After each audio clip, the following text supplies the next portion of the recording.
And we're live. And we're live. No CJ today. No siege. He said he's traveling. I love it. I love that he gets around. Yeah. He does get around. He backpacks everywhere. Yeah. He gets around a lot more. I don't even know how old CJ is. Was he like 25? Probably. I think he's 26. 26 or 27 at Because this point. wow, it's crazy how old he's gotten. Our little CJ.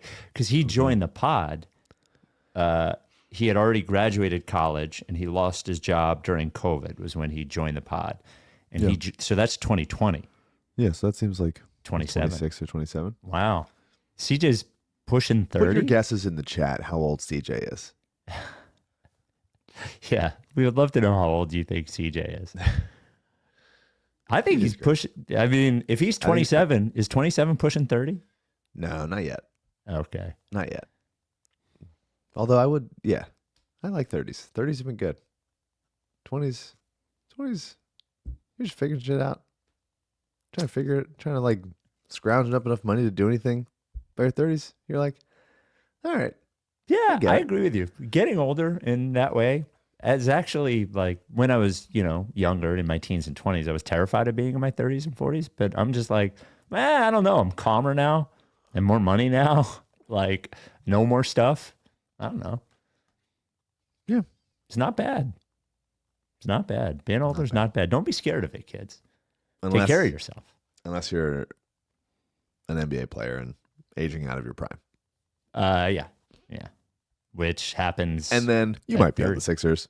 Yes. Yeah. You're just about, actually, yeah, you're just about due for about $60 million a year. There it is. All right. Let's get going. The Rights To Ricky Sanchez podcast is presented by DraftKings Sportsbook. Sign up for DraftKings Sportsbook by using promo code RTRS and brought to you by LL Pavorsky Jewelers, where Rights To Ricky Sanchez listeners go and get engaged. Kornblau Law, the official, Kornblau Law. What is Kornblau? Oh, the official law firm of the process. And Surfside iced tea and vodka, 2 grams of sugar. The Kornblau Law thing screwed me out, going from Kornblau and Kornblau to Kornblau Law. Surfside iced tea and vodka, 2 grams of sugar, 100 calories, no carbonation because iced tea should not have bubbles. On the show today, rumors abound. This one about the Sixers trading up to number 2, perhaps to take Dylan Harper. So we have that. And then our second part in the 2-part pod series of what if, the first part was what if Joel Embiid never plays again. And today's part, what if Joel Embiid is absolutely fine? He's fine. He's just like, what if he's totally fine? How do you build the Sixers that way? Man, this one sounds like it's going to be far more fun than the other one was. But they should go with this one if they have an option. Do this. Yeah. Surfside iced tea and vodka. It is summer. It's not officially summer, right? But it's basically summer. And summer is Surfside season. Surfside's great in the fall and the winter, of course. But the summer, when you're hanging out out back, maybe on your deck, maybe on your patio, maybe you're having some people over, maybe you're watching a game. It's a little hot outside. Get a little Surfside iced tea and vodka. Maybe you're hooking up the green tea and vodka, maybe the lemonade and vodka. It's only got 2 grams of sugar. It's only got 100 calories. And, of course, it doesn't have any bubbles because it's iced tea. Iced tea doesn't have bubbles. You can get it wherever you get your canned cocktails. It is excellent. You can't drink anything else. And the can looks fucking cool. You got to be 21. Please enjoy responsibly and drink Surfside.com if you can't find it near you. Without any further ado, Amos and the chef.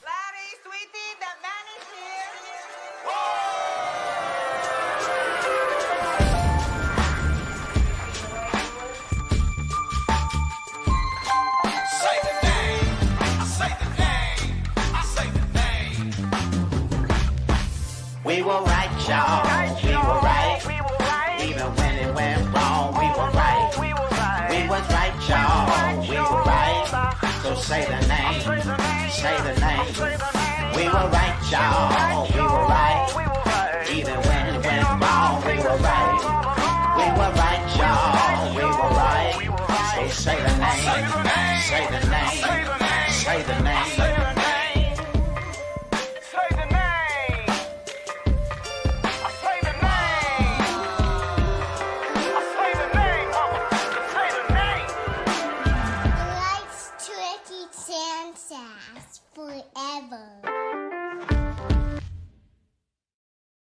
Welcome to the Rights to Ricky Sanchez podcast. I'm Spike Askin, along with a guy I can tell when it's this Mike who just woke up. That is one Mike Levin. Oh, baby, come on. Come on. I got my nephew and his girlfriend in town. That's why we're in the other room. Okay. And showing them around LA, showing them all the stuff. Some first time in California stuff, taking them to the tourist things. So I walked my ass all over the place yesterday. I was gonna say, you do sound like your voice is I'm recording a theme or a parody song for the Ricky, and I don't want anyone else in the house to hear me voice. That's nobody can hear me. Yeah. If I do this really embarrassing thing, but maybe I could do it just a little bit quieter. Yeah. My nephew's girlfriend yesterday did say, like, yes, when I listen to podcasts when I fall asleep, and I was like, mine. She was like, no. But this would be a great podcast to listen to when you're falling asleep right now. Especially, with this voice.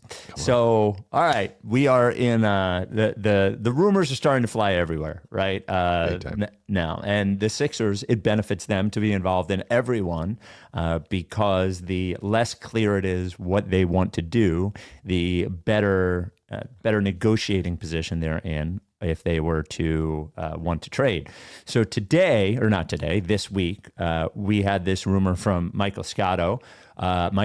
Sources, the 76ers have engaged with the Spurs about potentially moving up to the number 2 pick. For now, the Sixers have zeroed in on 4 NBA draft prospects with the number 3 pick, including a private workout with VJ Edgecombe and Ace Bailey visiting Philadelphia next week. And then, fair to note that literally every Sixers beat writer and John Clark were like, I have confirmed the Sixers did have a conversation with the Spurs, which means that the Sixers would love for this news to be all over the place if they're telling those guys. No offense to any of those guys. No, I mean, why not? Everybody. This is smokescreen season. We're in everybody's in slop mode, and there's no reason. Like, if they weren't having conversations with every team above them for including Flag Dallas, and for Dylan Harper, like then that would be malpractice. Like you gotta chat it out, man. You gotta see what's going on. Well, because you never know. They traded Luka.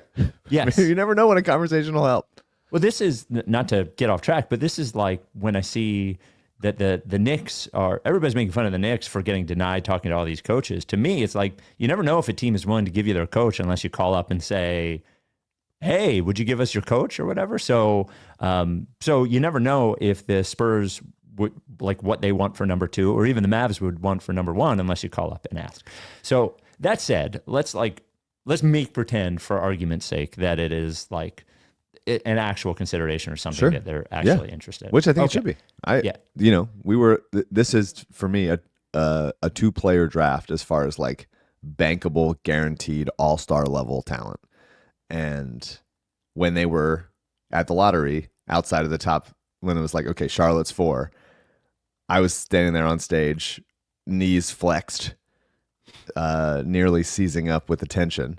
It was like, I was thinking like one more, and we're like, the path is pretty much chosen.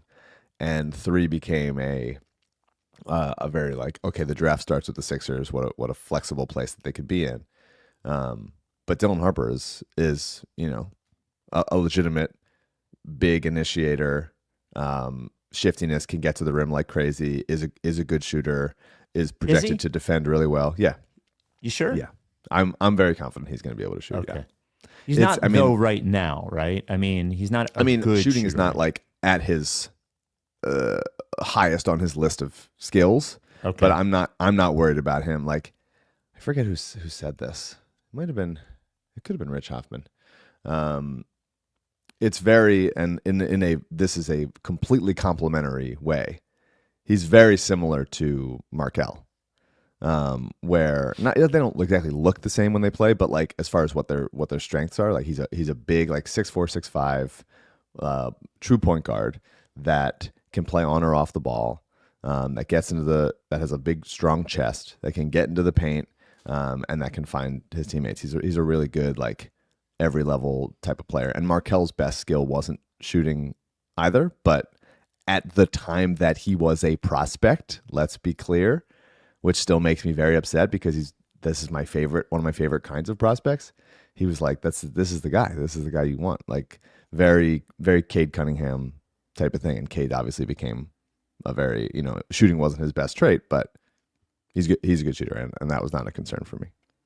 So it begs several like different questions on the Dylan Harper thing. The first thing is that we'll break it into like I guess a few different things. One is what it takes to go from 3 to 2, and whether you're ready, whether you're willing to pay that price. What is that price? 2 is his fit with the guards that are currently on the roster. And it's connected to 1 in that whether it takes one of those guards to go up from number 3 to number 2. Yeah. And I think the third thing that you're asking yourself is, all right, if next year's contention window and they're trading up to get this guy because they really believe in him, can you really contend with a lead guard that is a 19-year-old rookie? No. And the answer to that is no. Yeah, this would be for last episode, Embiid is... We don't think we can count on Embiid at all. We are going to be looking for our number 1 build around this guy for the next however many years. We have an opportunity to move up 1 spot and take that guy. Then that is completely worth doing. I think so. My thing is I wouldn't trade McCain to do it. That's what I was going to ask you. Would you trade McCain to do it? Yeah. I think because of the potential upside in McCain and how nicely him and Harper would fit together, it's really hard to argue to move up 1 spot to trade that guy for it. I would trade the Clippers pick to move up to 3 and the Clippers pick, obviously. 3 and the Clippers pick to move up to 2. Yeah, the Clippers pick in 2028. I love having hey, look at this future asset we have where we're banking on this team being bad. It's just like, if it was a Bucks pick, if it was a Phoenix Suns pick, like then I'd feel good about it. I just think the Clippers are always going to be pretty good, and that pick is going to land somewhere in the, late lottery at worst. They just sort of seem to find a way to be average at least. Yeah. Well, then I guess I would ask you this: is there getting more creative with it? And like I'm not offering my opinion here. I actually just don't know. I think like it is I just don't feel strongly enough about Dylan Harper one way or the other. I do feel I would not trade McCain to get him. Now the question is are there assets the Spurs have that you feel like might be tradable on their end that they could include that maybe makes this trade like bigger? Like, is there, I don't know what it is. Is there like another pick, or is there another pick we could give to get a player of theirs? Is there a player of theirs that they can include that would make you think about including McCain or Maxey or whatever? Like, is there a bigger version of this trade than... Well, off of last pod, where it's like the team is cooked. The current generation, the current era of Sixers basketball is completely over. There's no hope for it. Don't waste your time. If that's the case, then you absolutely look at including Maxey, and Maxey with a lot of those Spurs players is really nice. They would probably, I doubt that they would think a De'Aaron Fox, Tyrese Maxey backcourt is feasible. Right. I would say I doubt it, but maybe they don't. I mean, Fox, they're both fast as shit, and they have Wembanyama behind them, so maybe they think the defense can clean it up. But you can consider a Maxey trade there, where you get a bunch of their spare parts, Harrison Barnes and Keldon Johnson and whatever, and find a way to get Spurs. They have another pick in the first round, towards the late lottery. That would be interesting. I think you probably could. I'd rather trade that Clippers pick, because then you can see how all those guys play together, because Maxey's still young enough to then make a decision after this year if you need to. And then make a decision after. And if you're trading Maxey, or really any of them, even if McCain, say McCain tails off and that was just a really hot month and he doesn't look like that again, whatever, then you can replenish what you lost in that by trading the Clippers pick with however many first round picks you get for trading Maxey or McCain. So I wouldn't force this to be the Maxey trade. Even if you are deciding it's over, I would really try to put picks on the table to move up. Because if this is the case, then here's what I'm thinking. If I'm the Spurs, I mean, they have their number one guy, obviously, for the next 10 years. By the way, what do they want with 3? Well, they might decide. If I'm the Spurs, I'm looking at it like, I don't think that. I think Wembanyama's ready to win.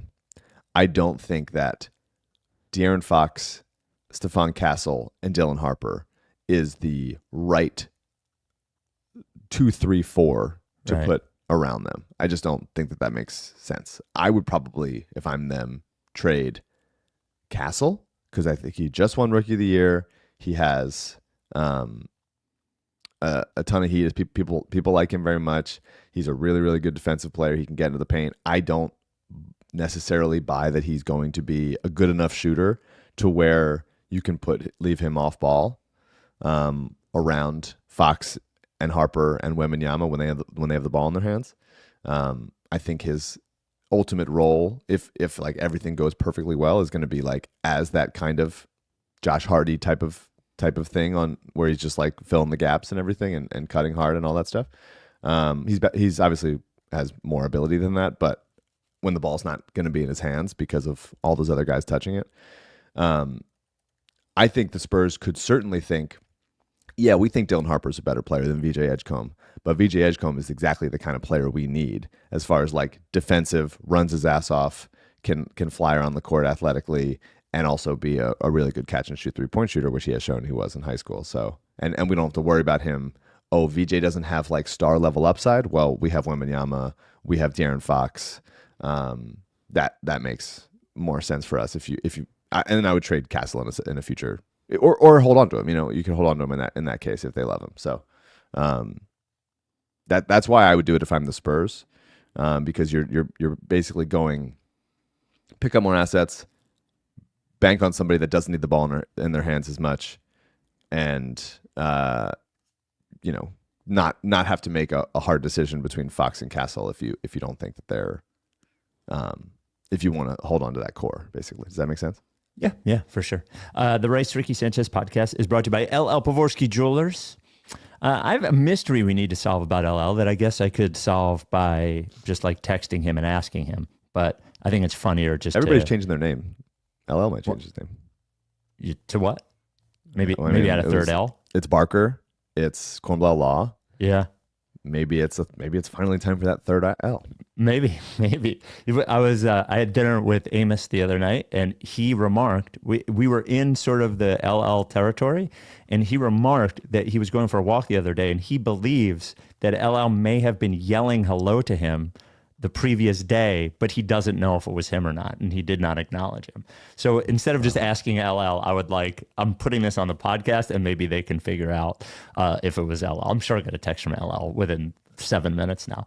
LL Pavorsky Jewelers, over 440 Rights to Ricky Sanchez listeners have purchased engagement rings from LL, mostly because we say to, but then they advocate for LL. They email us so happy. They tell people we got a ring from LL because the process of buying a ring from LL is beautiful. It really is like I'm going to do this as a joke. I'm going to look at a jeweler because of my Sixers podcast told me to, and then they go and they're like, actually, not a joke. Yeah, this is actually very good. Yeah. Very low pressure, very high quality. Like when I say low pressure, you go ahead, you go walk into a jewelry store with like 6 salespeople sitting in there as soon as you walk in. LL is not like that. Everything's one-on-one. Everything's appointment only. He does that so he can talk to you at first and make sure he has everything ready for when you come in. He's been doing this for fucking over 3 decades at this point. And over 440 engagement rings. That's a lot. To Rights to Ricky Sanchez listeners. It's actually kind of stunning. We've questioned maybe it's not even totally true, but it's like some of it's true.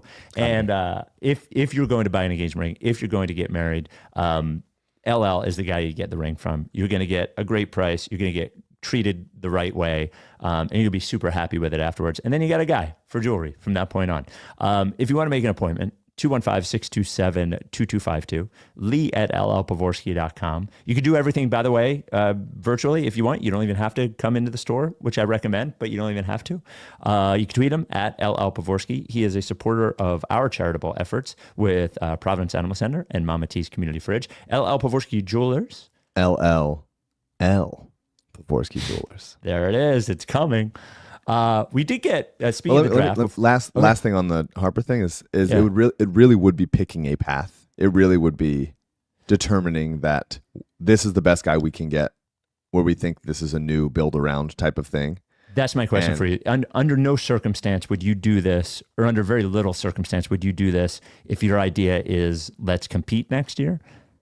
I mean, it's hard to make that argument. No, I mean, So on the one hand, I say like, no, I wouldn't. But then it's also just probably not binary like that, right? We're doing a binary podcast where last week it was Embiid's done, it's over, and now we're doing he's great, it's fine. So like, it's probably going to be somewhere in between. And they go like, look, if Embiid's healthy at some point in the next couple of years, then like that's interesting. Then we see how Dylan Harper performs, and maybe you move one of the other guys for a power forward that makes sense, and then like they have a young run, and Embiid can be playing sometimes, not playing other times, and that's that. But I would say I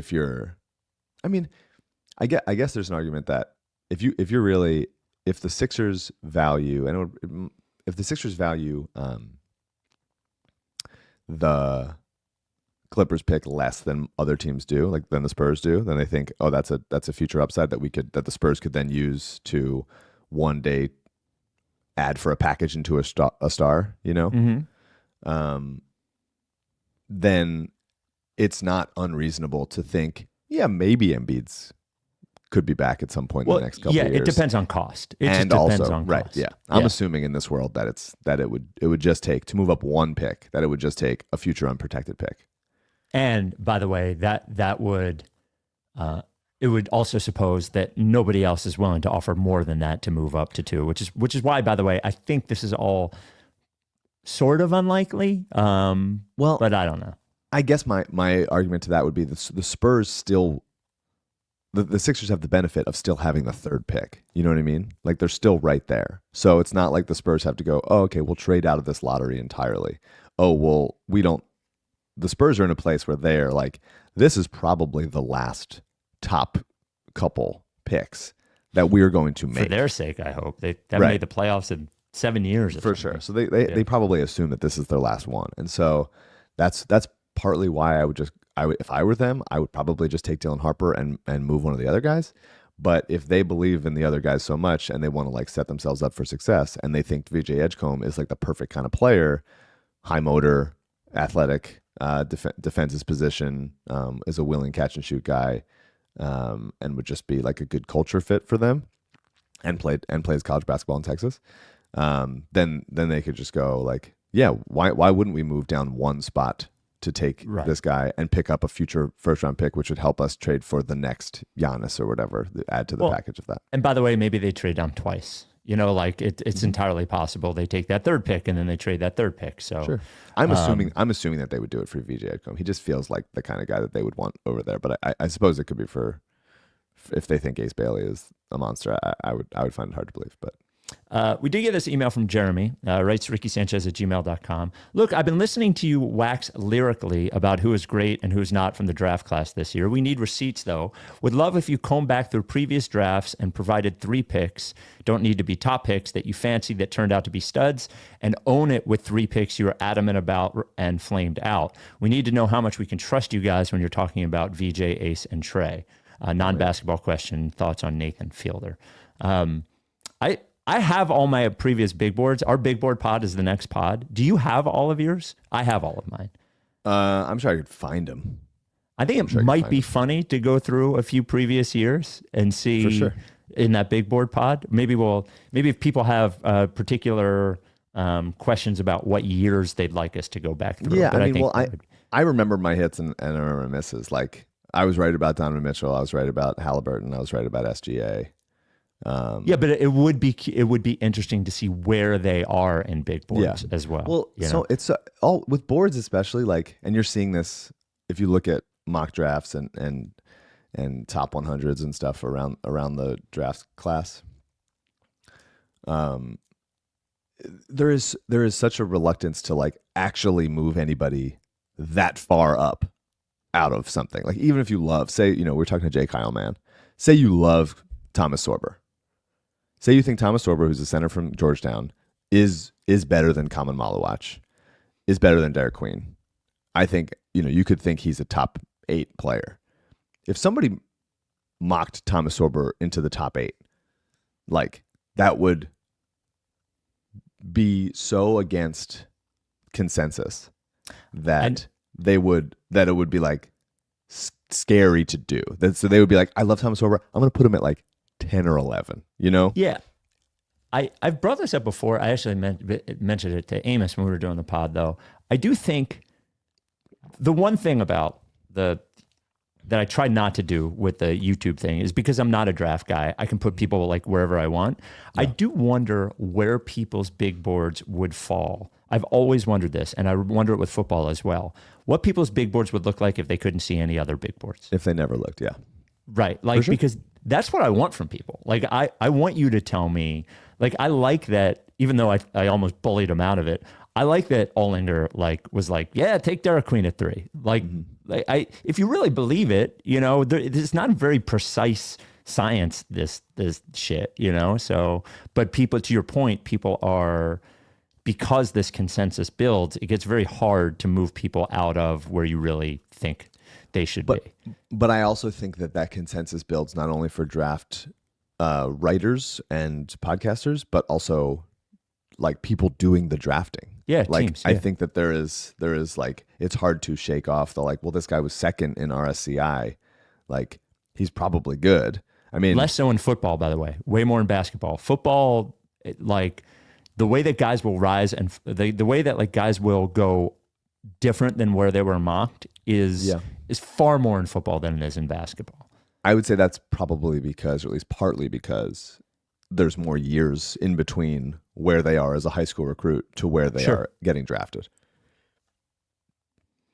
Whereas the NBA is just like you're right there, and you can easily write off like, oh, Rutgers' team was bad. Oh, UW's team was bad. Oh, LSU's team was bad. Yeah, that kind of thing. All right. Well, okay. There's one more draft thing. Oh yeah. From a Nets reporter. Okay. Ari_report. Oh, I heard about this. That the Nets were looking to trade up with the Sixers, right? Yeah. So the Nets have held internal discussions about moving up in the draft and are open to acquiring the 3rd pick from Philadelphia, including assets, and would be willing to take on Paul George's long-term salary in a trade. I saw that. Right. Yeah. What do you think about that? Well, I mean, I guess my question is like, what does that look like? I guess now some people are saying like Cam Johnson, Nick Claxton, and 8 for Paul George and 3. Well, I think that the question ends up being, how much do you, if anything, do you think you're losing by going from Paul George to Cam Johnson? Now, Cam Johnson is a pretty good defender, but he's not Paul George at his peak. I think he's definitely healthier and younger and more able. I love Cam Johnson. I think he is. I don't know what the numbers say. I actually don't even care. I think he's just as good a shooter as Paul George. Like Cam Johnson, I think is an awesome shooter. He's certainly a more decisive shooter than Paul George. Yeah, Nick Claxton would be a great backup center, by the way. And a great starting center when the center's not around. Yes, I would do that. Yeah, Cam's 29, Claxton's 26. I would do that. When it was just like, would you? The Sixers moved down from 3 to 8 and feel so good about getting rid of Paul George. To me, I wouldn't do that in theory because I think those are conflicting goals, right? Mm-hmm. If you're moving down from 3, it's because you think, oh, there's a guy that we like that could help us now, that we can pay this guy less and still keep it moving. And if you're trading Paul George, it's like, oh, thank God we get to get off of this contract. And who cares if we're dipping in production? And that to me, like those to me seem like conflicting goals. I think to an extent they are, but I think like if they are, as you said before, we occasionally talk about it, and as we will in a moment, in a binary way, but they do not exist in a binary. Like this is not a binary situation for them. For sure. So I think the opportunity to get off the George contract while acquiring a player that you feel like he's not the same player, but like you could slot him in a similar sort of role that you are slotting Paul George in. Look, here's the thing about Paul George, that even if he's a good version of Paul George, I think the idea of Paul George being the guy when Embiid isn't there, like that ship has sailed. That was something that we hope for that I don't think is realistic. So if that guy is McCain becoming as good as he did right away, sure, there's enough of like you can go, okay, McCain, Maxey, Paul George, Quentin Grimes, when healthy, like that should be enough to keep your offense from like but I would say the same as it was last year. But I would say the same thing but to that end, I would say the same thing about Cam Johnson. Like if you're replacing, I guess you're getting you might not be getting a suitable replacement for Paul George based on what we thought we were getting from Paul George, but like for the reality of Paul George is a pretty suitable replacement, and there's probably a better chance he's going to be healthy than Paul George is going to be. Yeah. I mean, I've always really liked Nick Claxton, and think that him playing 30 minutes a night when Joel's not there would be massive and very helpful, and as a legitimate lob threat and can handle a little bit.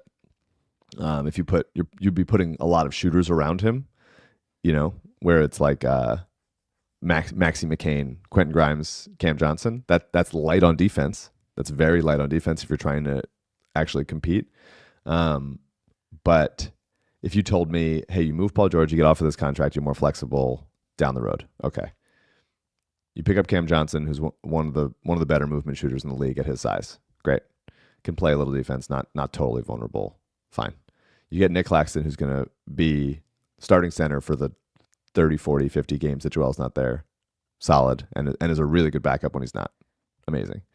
And you get to go to 8 and pick up a guy who I think would be pretty perfect in that scenario, which is Colin Murray-Boyles, who is like one of the best defenders in the class, one of the smartest players in the class, is a really good passer, could like become the Draymond type. Everyone's kind of whispering about Draymond because nobody wants to say like, here's the next Draymond, because everyone's been wrong before.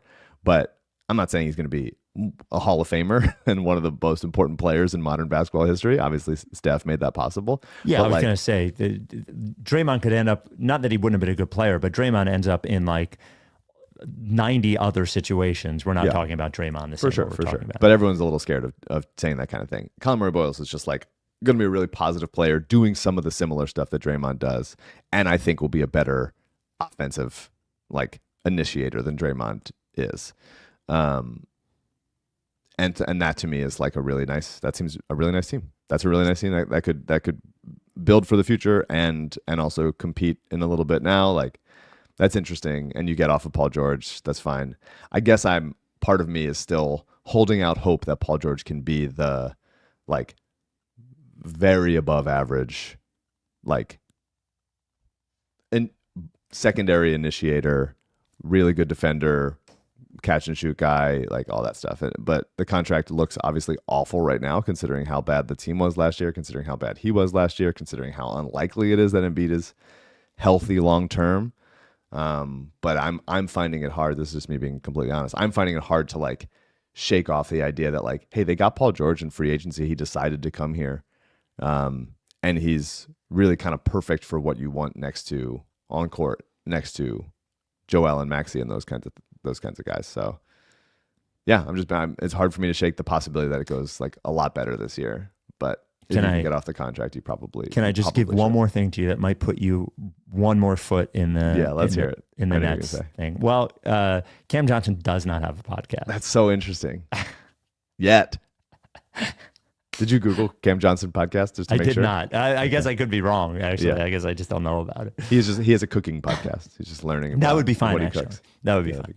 The Rights to Ricky Sanchez podcast presented by DraftKings Sportsbook. Now, if you're gonna bet the NBA anywhere and the finals anywhere, you bet it at DraftKings Sportsbook, official sports betting partner of the NBA. I was just looking.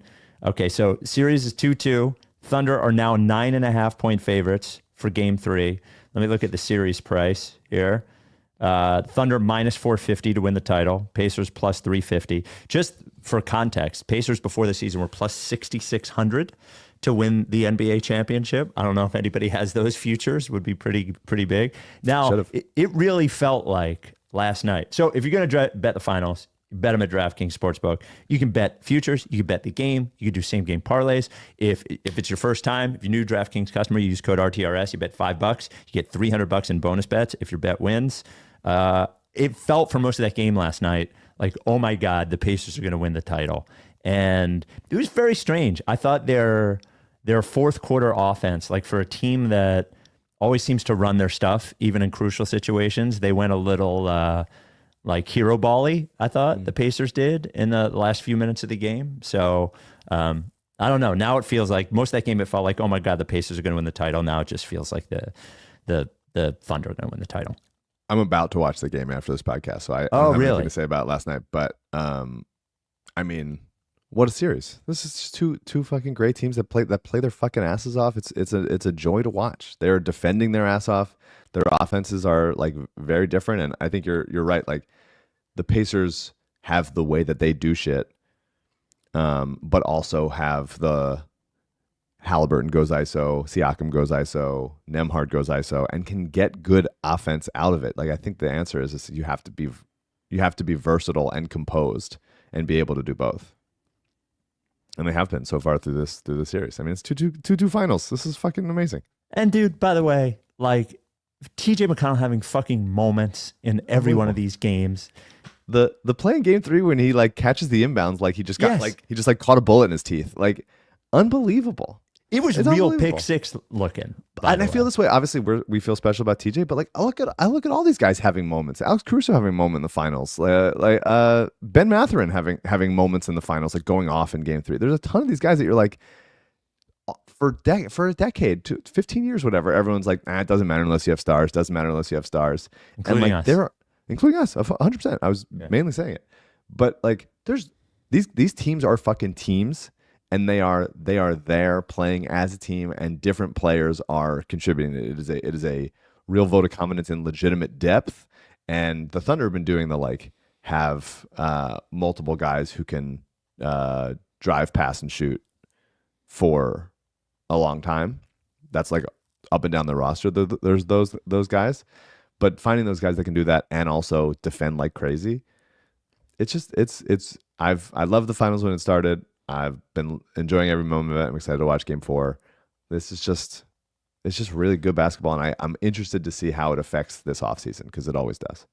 Go bet some TJ props at DraftKings. Don't miss your last chance to bet on the NBA this season. Download the DraftKings Sportsbook app. Use code RTRS. That is code RTRS. For new customers, get $300 in bonus bets if your bet wins when you bet $5. Only at DraftKings. Crown is yours. Gambling problem, call 1-800-GOT-IT. Call 1-800-GAMBLER. Got to be 21. See show notes for details. All right, part 2 of our Embiid series. What if Joel Embiid is healthy? Guys, it turns out he's fine. He's fine. Why was everybody worried? He's fine. All he needed to do was have that surgery. Dummies. Have the surgery, and then no one will say anything about it for months on end. And he's fine. And guess what? He looks younger. Yeah. He took anti-aging cream, a serum. And he looks wonderful. By the way, not only does he younger and slimmer, he actually grew 3 inches after the surgery as well. So incredible. He's now 7'5". Thank you, Joe. Let's set the parameters of this. Do we mean we know he's good for this season, or do we mean we know he's good until further notice? Like what is the, if we're going to make this a hypothetical, how specific are we making the hypothetical?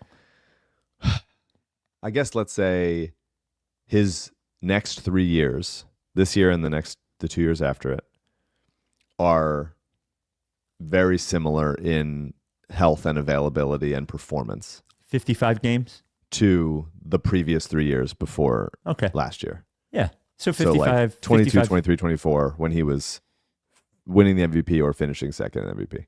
Okay, so like 55, 60 games, something like that. Yeah.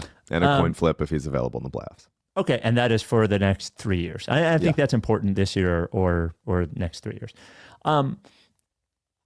I know the answer is probably no, but I hadn't even thought of this when we first started this exercise.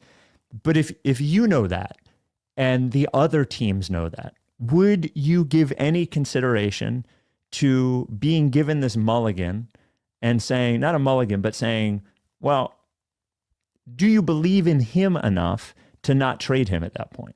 So like, and I know this wasn't part of the conversation, but it popped up while I was doing the prep. Sure. Like if you can tell everybody, hey, here's Joel Embiid, do you just consider, have you seen enough where you're like, I don't think this guy's got it, and be like, I'm going to actually trade him now? I think if you legitimately could get a Godfather offer for Joel, then I think you absolutely consider it. I think it is, we're too deep into a hypothetical to be like, he's healthy for the next 3 years and everybody knows that. And he's the same guy. Like I feel like it's hard to imagine someone going like, "Oh, we will trade you the Godfather offer for Joel," as if it was 2022.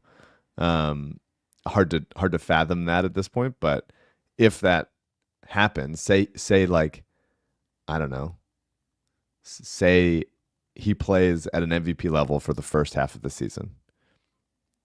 Everybody else gets hurt. The Sixers are like falling apart around him. And a team goes, we will give you like 3 first-round picks for Joel and whatever Brandon Ingram and whoever kind of contracts to just like add up to it. Bradley Beal, whatever. They obviously don't have the picks, but I'm just theoretically saying somebody does that. Then I think you absolutely consider it. If this coming year is Joel's healthy and good, everybody else is bad, everybody else is hurt, team's not going anywhere, which I find a little hard to believe. Sure. Then you would consider it for sure. So let's talk about the pick first, because I think it actually is the most interesting thing given all these things, all the questions. The questions I think are thinner with this scenario than they were the other scenario. Yeah. I think there's almost no chance you pick at 3 if you know Embiid is healthy. And there's even a chance, and I know they said they wouldn't do this, there's even a chance I would like flip the pick for a player. Now, I'm not flipping the pick for a 32-year-old player, but if I would consider flipping the pick for a 27 or 28-year-old player.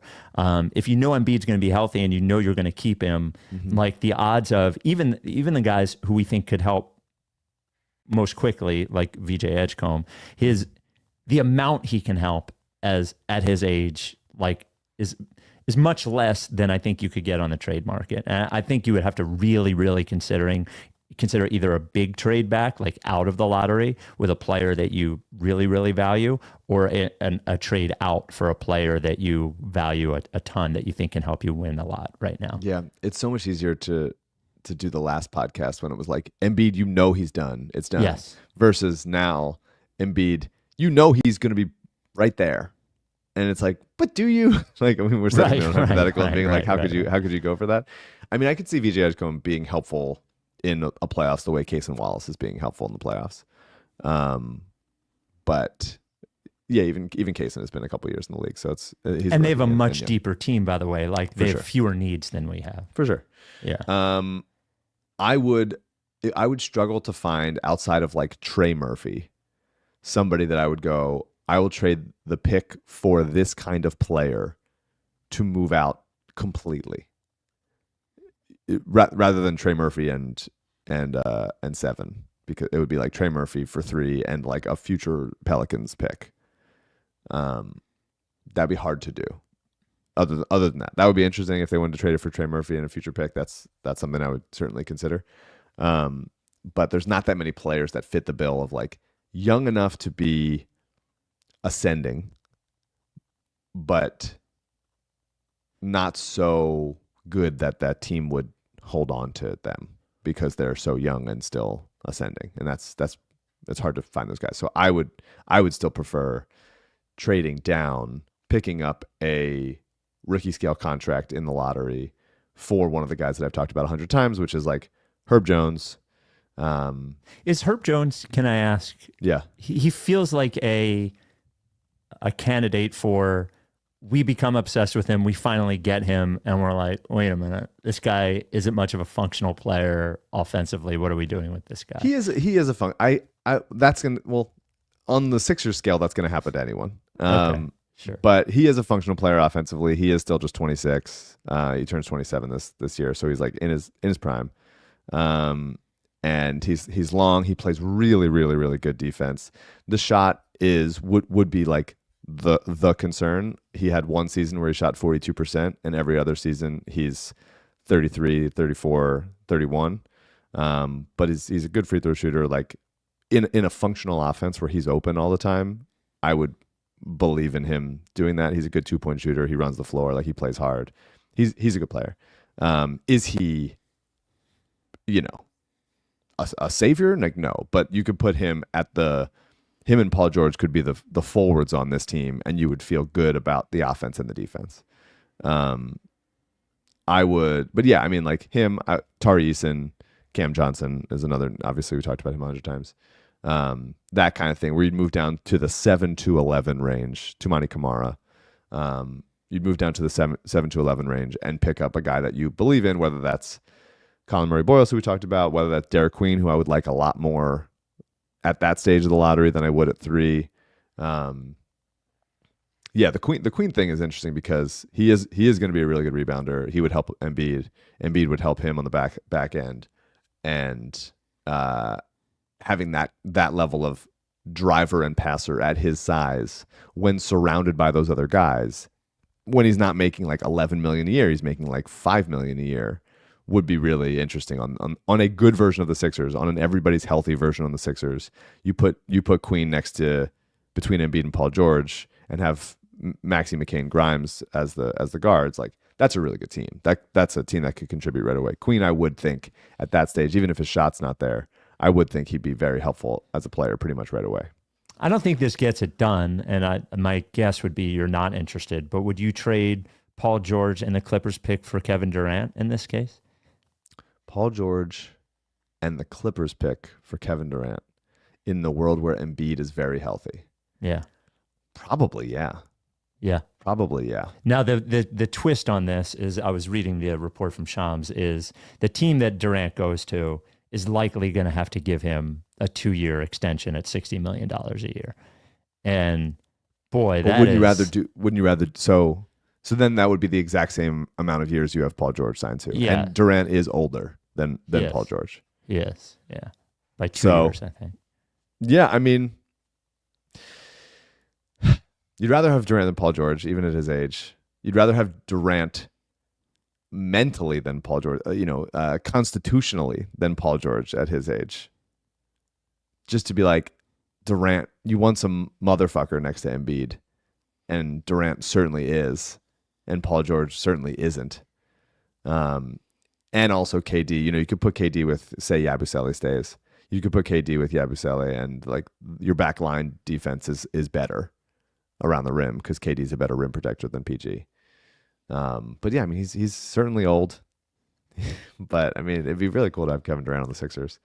Would you trade? All right, last thing. I'm sorry. Okay. During this whole thing, would you trade Maxey and the Clippers pick for Devin Booker? Maxey and the Clippers pick for Devin Booker. That's interesting.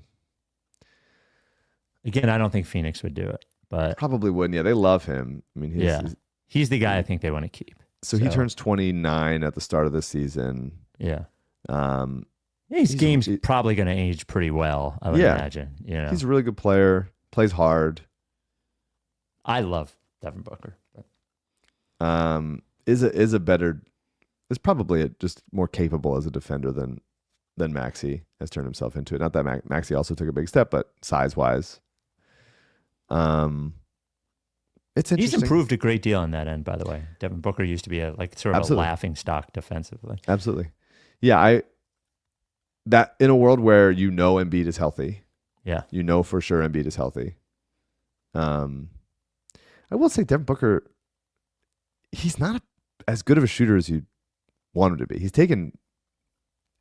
Here's his last, he's a career 35% shooter from deep. Last year he shot 33%.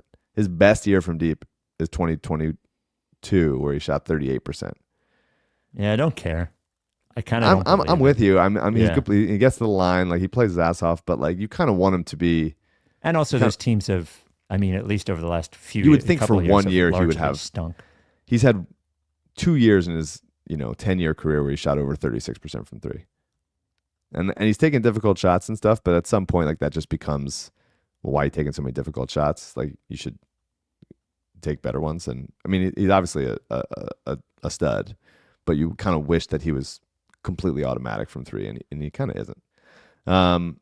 If you knew Joel was healthy in this exercise, and you could go, okay, you put McCain, Booker. Booker's also right now a better distributor than Maxey is. You probably do it, but in a world where you're like, why would we lessen our timeline for a 29-year-old guy instead of Maxey? You probably wouldn't.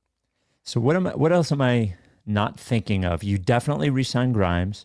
You hope that you're able to sign Yabusele with the taxpayer mid-level or whatever. If you know Embiid is healthy and you just like really need to get a power forward that you can trust, you really need to put somebody, because Paul George has proven that he can't be like high. You look at the playoffs this year, every team looking for like a high energy power forward that is just like getting to balls, and you're like loose balls and stuff, and you're just like, God, that's not going to be Paul George, even in the best case scenario. So you really need somebody like a Tari Eason, like a Tumani Kamara, like Herb Jones. You're just dying for somebody that can do that kind of thing. So you have to find a way to do it. You could say, I mean, Yabusele can do that in a pinch, but he's just not that good of a defender in space to where you can trust it. So that would be like priority number one, would be to try to find a way get a power forward, move back from three and get a power forward. And that's why those guys I named, with Conor Burrows or Derek Queen or Thomas Sorber, if you love him, or there's some European players we haven't really talked about, because I think most of them are pretty raw. And so it wouldn't be right in this situation, but or if you think Danny Wolf is the man, like who knows? Like there's a lot of interesting guys, but that would be in a world where Embiid's healthy, Paul George is still around, Maxey, McCain, Grimes. You're like, please get me like a motherfucker power forward that will just make plays on defense, get out in transition, dunk everything, like the way Obi Toppin's doing stuff. Yeah. I mean, hopefully a better defender, but like the way Obi Toppin's doing stuff in the finals, like, that's, you can envision Tari Eason doing a lot of that stuff. Nice to see Obi Toppin doing it. I've always been an Obi Toppin believer. I actually thought he was going to win Rookie of the Year that year. I fucking love him. I'm happy to see him having fun and being productive. Like, It's so interesting because I was very down on Obi Toppin as like a star upside player, in the draft. And when you're in the lottery, you're so focused on like, is there anybody here that has like number one upside guy, so we can then become, vault ourselves into a different echelon of player. But then you look at a draft 5-10 years later and you're like, you know what? Marvin Williams had a nice career. Yeah. And it's helpful to have that kind of player. You still reach and scrounge for the kind of, number one option type guy, but there's so few of them. There's so few of them. So if you can just get somebody that's a very, Obi Toppin's an above average NBA player with good size, like that. Well, that is. I'm sure if you looked at like what did he go 8, 9 in the draft, something like that. Yeah. But by the way, that never usually happens with their original team, like that, right? Because the original team's looking for the first thing, like Aaron Gordon or whatever. Yeah. Aaron Gordon's better than Obi Toppin, but like same thing, Yeah. Well, Aaron Gordon had number one option stuff for a while, in the same way that like Iguodala did, and then not on a good team. Iguodala did it for the Sixers. Aaron Gordon did it for the Magic, and then they went to better teams and became like perfect role player type. Yeah. The Rights to Ricky Sanchez podcast brought to you by Kornblau Law. You may know them as Kornblau and Kornblau. They're not anymore. They're Kornblau Law. Different name, same fucking psycho lawyer who's going to do a better job for you than anybody else is. I'm not able to to say what he's been working on for me lately, but I can tell you from a first-person experience, I've always said, Kornblau is going to work hard for you. By the way, Kornblau. He's going to work hard for you. He is singularly focused on getting the 100% best result for who he's working for. So if you have been injured in any way, car accident, slip and fall, injured at work, whatever it is, nobody is going to do a better job than he is. And when you reach out to him at kornblau@kornblaulaw.com or 215-701-4467, ask for Adam, you're going to get Adam Kornblau. You're not going to get, it's not one of these law firms where they're just looking for referrals. No. You're going to get Kornblau. What you're going to get is a guy, again, singularly focused on righting the wrongs. He's almost like a superhero. In a Superman type costume with a K on his chest, though that would be a little weird. So maybe you don't want to do that. But he is very, very good at his job. And, I say, what's it called? Personal injury, but he has taken on for Ricky people all sorts of different cases that he finds interesting and challenging. Personal injury lawsuits take a long time. They are very difficult. They're very complicated. They can be very frustrating.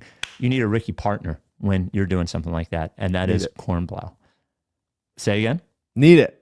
You need it. So if you think you have a case, doesn't cost you anything, just reach out to Kornblau. Kornblau@kornblaulaw.com. That's Kornblau@kornblaulaw.com or 215-701-4467. Okay, what am I forgetting in the Embiid thing? Like, what am I forgetting? There's not a lot of wiggle room for what they can do, by the way, in this version of what they're doing. No. I mean, I guess if you really think, and this is the exercise, this is not us saying it, but if you really think Embiid is perfect, he is going to be playing at a MVP level for the next 3 years at positive health, then you do consider trading McCain. Not me, buddy.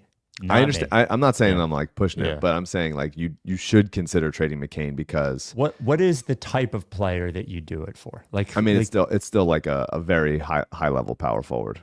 Okay. Like, I mean, maybe Trey Murphy is something that you could like. If McCain is definitely ready, if Embiid is definitely healthy, could you do a McCain for Trey Murphy swap with 8 and 3?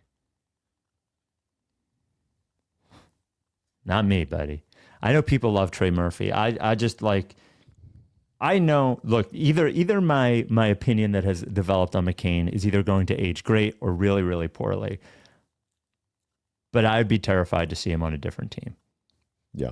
Like, absolutely terrified. I'm not saying that. I agree. I agree with you. Yeah. What about, it would be harder to do it. You'd have to, what about like McCain and Paul George for Lauri Markkanen? I'm not a big Lauri Markkanen guy anymore. Okay. Yeah. Okay. I'm just sort of looking through salaries to see like if you think McCain is at the height of his value right now. Yeah, I mean it'd be like a Franz Wagner, Paolo Banchero type thing. Yeah. That'd be very interesting. You'd also, just being honest, it's very hard to get my brain in the I know Embiid's okay. It's really hard mode. It's really very difficult. It was very, very easy for us to imagine him never playing again. Yeah, that was very easy. Yeah, in a world where he's definitely. I mean, Scotty Barnes. I don't like him. Okay, I do. Yeah. I do like Scotty. I think he'd be really perfect. I mean, he'd be perfect with McCain. Yeah, that would be an ideal fit. I'm just looking through. I mean, the problem is all those guys. You'd have to include Paul George to make it work, and then all of a sudden it's like, okay, so that's a way bigger trade. And also, if you think Embiid is healthy, do you want to trade Paul George for do you want to trade 2 for 1? You have to get another player back that you feel like, okay, that could slot in right away. Well, and by the way, for the people that think I seem to hate Maxey, which I do not, Maxey's salary ends up being like, makes everything work a little bit better in situations like this. Like if you said the very same thing and said, would you trade Maxey for Scotty Barnes? Like, I don't know. Like the whole thing seems to make a little bit more sense in that case, Yeah. I just think it's harder to make the argument because Maxi's so much better than McCain on defense right now. It's hard to make the argument that, hey, we're ready to win now. Let's make Jared McCain our starting point guard for a contender. Right. That feels a little harder for me. That's all I'm saying is like if the league is higher on than the Sixers are on McCain, then you go, how can we weaponize this to make our team better for right now if we believe like this is possible? Yeah. So then you're looking around and you're like, okay, so if Maxi stays, Maxi PG Embiid, you sign Grimes, who can you get that is that contractually makes sense? So you're looking at guys that you can stack, you know, McCain, Oubre, Drummond, you know, Eric Gordon, like those kinds of guys. You're looking to stack those guys and see how you can make a contract. You could get to Paolo Banchero. I don't think Orlando would do it. You could get there. I mean, yeah. Would you do McCain, Oubre, Drummond, and 3 for Banchero, and the Magic have the 16th pick? I'm not a Banchero guy. I'd be more likely to say you were a Banchero. Yeah, the contract just doesn't make sense because Franz is already on it. Yeah. Banchero right now is making 15.3. Banchero just seems like a fucking ball hog for a 45 win team. It just, every time I watch him, that's what I feel when I'm watching him. I'm probably going to be wrong on that one, but I've had that feeling since I started watching him. That is what I thought Jason Tatum would be. That really is what I thought Jason Tatum would be, and he ended up pretty good. Jason Tatum ended up pretty good, but that's where you're looking. You're looking at like, okay, are there guys that are not yet onto their big extension where you could go trade for them? I mean, Austin Reeves, not for McCain. McCain for Austin Reeves. McCain and not. Drummond for Austin Reeves.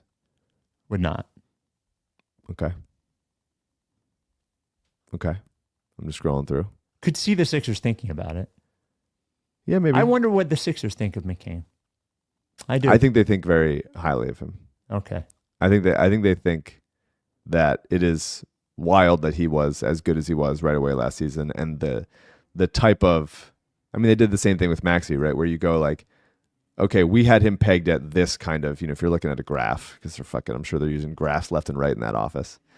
If you're thinking about a graph of like, we had this type of pick pegged for here, and then you input all the numbers of like, well, this is what they did as a rookie at this age. So that all of a sudden bumps them up like way higher to here.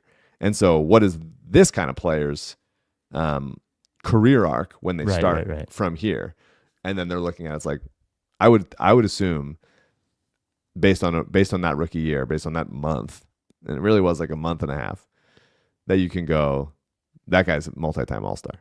Yes. That's what I probably think. But you would trade a multi-time All-Star for another All-Star that's more positionally ready now. Now, Austin Reeves is not a multi-time All-Star. No, you're right. No, you're totally right. Banchero might be, but I don't think Austin Reeves definitely is, yeah. I don't think Orlando would do it, but now, by the way, Drew Holiday is not a multi-time All-Star. He may have made it twice, but you know what I'm saying. Mm-hmm. And he would be the level of player. I think he's a better player than Austin Reeves, but if you felt that the player you were trading for was absolutely perfect for what you needed and is right sub multi-time All-Star level, I could understand you doing it as well. Again, if you think Embiid is in the condition where you can be confident in him for the next few years. Yeah, there's just not that many.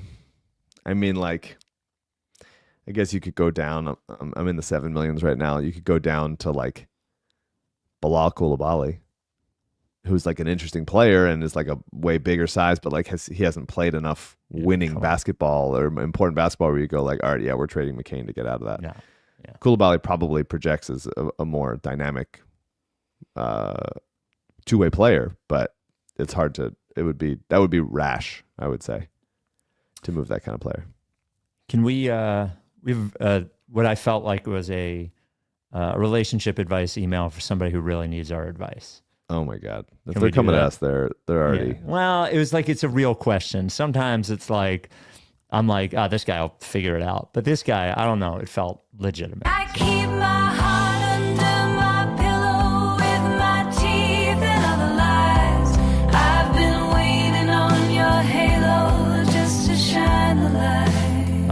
there it is. Theme from Eliza Hardy Jones. Going to get us a copyright strike on YouTube, but worth it. This came from Nick, Spike, Mike, CJ, Tony T. I'm writing to you guys with a question that is basically half life advice and half relationship advice. I'm 27 years old, and I work in a field where I frequently have to move states and frequently have to travel. As such, having a long-term relationship can be challenging. Here's the deal. I was just offered a job in a different state. Whoa. Sorry, CJ's not here. There you go. I was trying to use this other thing. That's on me. Here's the deal. I was just offered a job in a different state that would be a rather large pay cut, about 30%, but in a top of the industry position that long-term would put me on a fast track to achieving my professional goals in the next 5 years. Financially, I'm doing just fine, so it would not be a life ruiner, but the thought of leaving that much money on the table is never a good feeling. Couple this with the fact that I've been dating my girlfriend for just over 3 months. It's the best relationship I've had in years.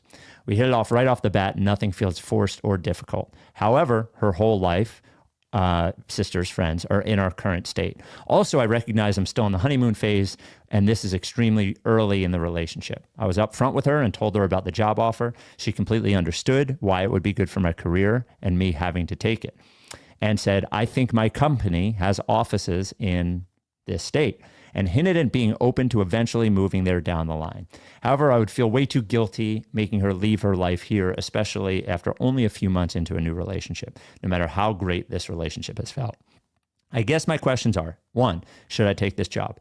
2, if I do, is it crazy to start a long-term relationship only 3 months in? 3, at what point would it be appropriate to seriously start talking about her moving to the new state with me? Thank you so much for being there in all my travels, been a loyal listener for about a decade now. Man, I feel like I still don't have enough information. Wow. Like, if this job came along, is there another job eventually that could come along that is in state?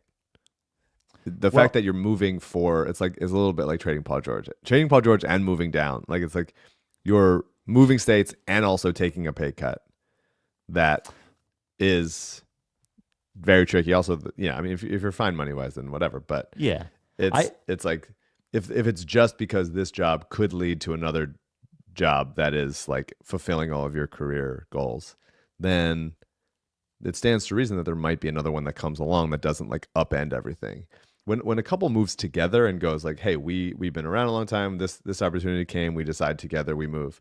But like at the beginning of a relationship, like if you're moving and like making them move and it's that hesitant, like it feels like that just doesn't work out. It feels like a tricky thing. It's either you move and you say like that's that, or you stay and hope another opportunity comes along. Well, yeah. So I agree with you in terms of the amount of information, right? Like, so the moving with somebody, it's almost like it's easier if you're young and neither of you have a career or anything tying you down, or if you're far more established and your relationship is far more established. In terms of the job thing alone, I would just say that I have twice taken a job that has paid me less money because I believe the future was better in that job, and it has worked out for me both times. And especially if you're okay financially, that part of it, I don't think and you don't seem like you have a problem moving. So I would say like moving for a job that pays you less money. If you have enough money and you seriously believe in the future of the job, go ahead. The relationship thing is tough. Now, I got offered a job in Los Angeles after Val and I had been dating for 1 year. And I thought I was going to take the job. It was when I was unemployed, in between WISP and WIP. She initially told me to go, but that she could not go. I eventually convinced her to go. She said she had to know we were getting engaged, and also she wanted to get a dog. I agreed to both those things. I actually never took the job and stayed here, and we ended up getting engaged and getting a dog. I think 3 months is too soon for you not to feel guilt, and for her not to feel, if she doesn't like it right away, sort of like blame you, like it'll create a tension possibly within the relationship that I think is probably not something you want. I would say my gut tells me take the job and try to have a long distance relationship and really commit yourself to it.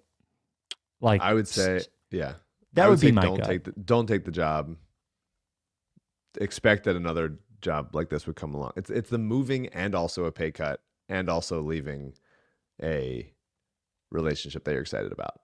That's like just too many. That's too many downs for me. For like a job that is not. If the job was the dream job, that you're like, this is my dream job. I gotta go do it. Then it's like, then great. But the fact that it's like sort of a half step that you're honestly like stepping down doesn't seem worth it for me. And there you go. Two separate answers. Whichever path you choose is the right path. The final thing being guess CJ's age. Yes, and guess CJ's age. How old do you think CJ is? What do you think CJ would say about this? Yeah. Well, what do you think CJ would say? Because I think we all need more information. Because Kelly moved with CJ, but they've been together but longer. They've been together a while. Yeah, it's hard to do that. that. It's just hard to do that. And you said, what is the right time to really have a conversation about her moving? I would say if you do take a job and you do long distance and at a year you guys are still together and she is still talking about it, then go for it. You'll probably know when that right time is, Okay.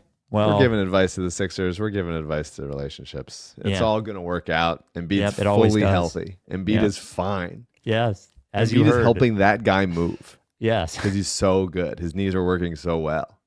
All right. Big boards next pod. We are coming. Last thing. Yeah. Two scenarios are in front of you. You don't know about Joel. Okay. One scenario is trade 3 and the Clippers pick for 2 to take Dylan Harper. Okay. The other scenario, and they'll do it. These are both like accepted deals. You get to pick. And the other scenario is the Nets trade 8 and Cam Johnson and Nick Claxton for 3 and Paul George. Yeah. I mean, this is essentially you're betting what do you think is more likely for Joel Embiid's future. I mean, on some level it is, because if you're taking, I would probably do that based on everyone's assessment of Dylan Harper and based on my guess on Embiid. I would probably do the Dylan Harper thing. Yeah. What would you do? Yeah. If you can get Dylan Harper, you get Dylan Harper, and it not costing that much, and then you can worry about the picks when you trade one of the other point guards that doesn't fit as well with Harper. Yeah, that's what you do. Yeah. But if you knew Embiid was healthy, if you knew, scroll to the beginning of this podcast again and listen again. If you knew Embiid was healthy, then I don't know, man. I don't know. All right. We'll talk to you Wednesday night. You probably do. You do Harper. Yeah, you do Harper. Good luck, TJ. Are you down with TTP? Yeah. Lick face.